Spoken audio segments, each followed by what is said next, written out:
Massacres, party of six.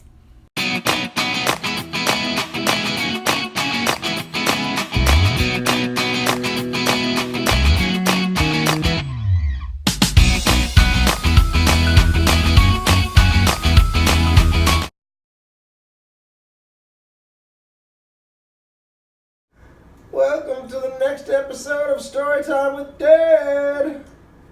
Today's book, Monsters, Inc. Deacon is going to contribute every now and then to the story. So sorry if you bust your eardrums. Ahem. Monsters of all shapes and sizes lived in Monstropolis. The monsters kept their town running by sneaking into the human world and collecting screams from human children. Those screams were turned into energy. Monstropolis was in the middle of an energy shortage. It was getting harder and harder to scare children.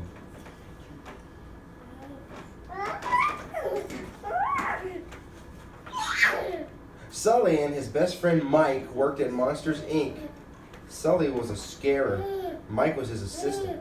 Together they collected more screams, like that one, than any other scream team.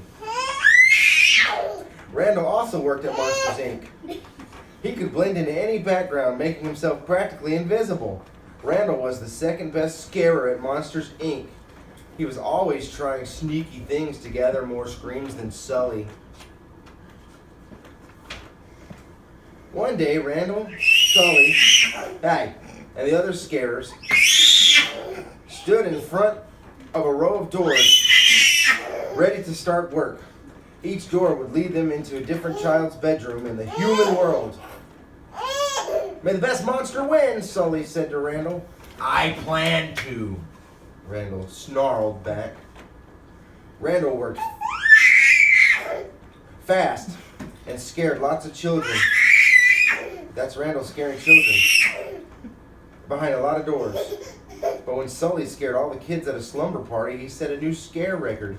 Everyone congratulating him except for Randall. Uh-oh, a scarer named George returned from a child's room with a sock stuck to his fur. Within seconds, special agents from the Child Detection Agency, known as the CDA, burst in and gave George a good cleaning. Monsters thought children and their things were toxic. After the workday ended, Sully noticed that a child's door was still out on the scare floor. He peeked inside, but he didn't see anyone. As Sully closed the door and started to walk away, he heard a voice, Kitty! A little girl was holding onto his tail. She wasn't even scared of him, but he was terrified of her. Sully panicked. He tried to get the girl back in her room, but she wanted to play. Sully finally managed to hide her in a duffel bag just as Randall walked by. Whew! No one could know about the little girl. Human kids were not allowed in Monstropolis. Sully's secret didn't stay hidden for very long. When he stopped in a restaurant to tell Mike what had happened, the little girl got out of the bag. All the monsters in the restaurant screamed. Mr. Q. Luckily, Mike and Sully whisked the girl away before the CDA agents arrived. With no other place to go, Mike and Sully took the little girl back to their apartment. Mike put on all the protective gear he could find, but Sully was starting to think maybe the little girl wasn't dangerous after all. And then a very strange thing happened whenever she laughed. All the lights glowed brighter than ever. The next day, Mike and Sully dressed the little girl up like a little monster and went to work. Everyone at Monsters, Inc., even the boss, Mr. Waternoose, believed that the little girl was a monster child. Mike and Sully heard Randall and his assistant talking about the human girl. They realized that Randall was the one who had brought her to Monstropolis. Mike and Sully rushed to the scare floor. Mike tried to send the girl through the first door he saw, but Sully stopped him. This isn't Boo's door, Sully said. Mike was shocked. Sully had named the kid. Boo wandered away while the two friends argued. As they searched for Boo, Mike and Sully discovered that Randall had a plan to solve the energy shortage. He was going to use the machine to suck out all the screams out of Boo. Sully ran to tell Mr. Waternoose what Randall was up to, but Mr. Waternoose took Boo and pushed Mike and Sully through a one-way door into the human world. Waternoose was in on Randall's wicked scheme. The monsters ended up on a snowy mountaintop. Mike was furious with Sully for getting them banished to the human world, but Sully was worried about Boo.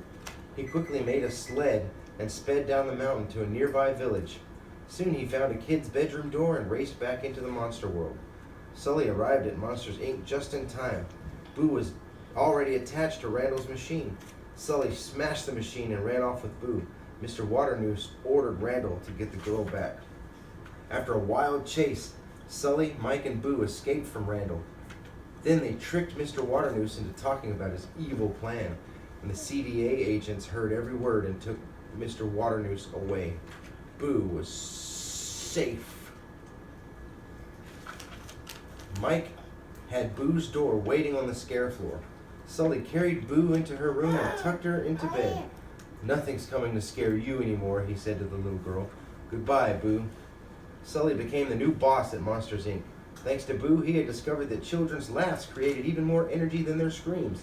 Instead of scaring kids, the monsters showed up in their bedrooms and told them jokes. Mike quickly became one of the company's top laugh collectors. The monsters were happy because their city had all the energy it needed. The children were happy because they weren't being scared at night anymore. And Sully was happy because he could visit Boo whenever he liked.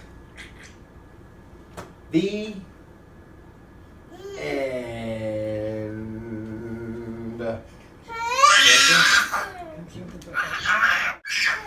On story time with Dad.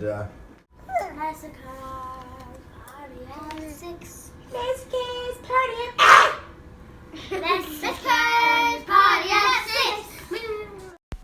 Thanks for watching. See you next time. Meskers, Party of 6.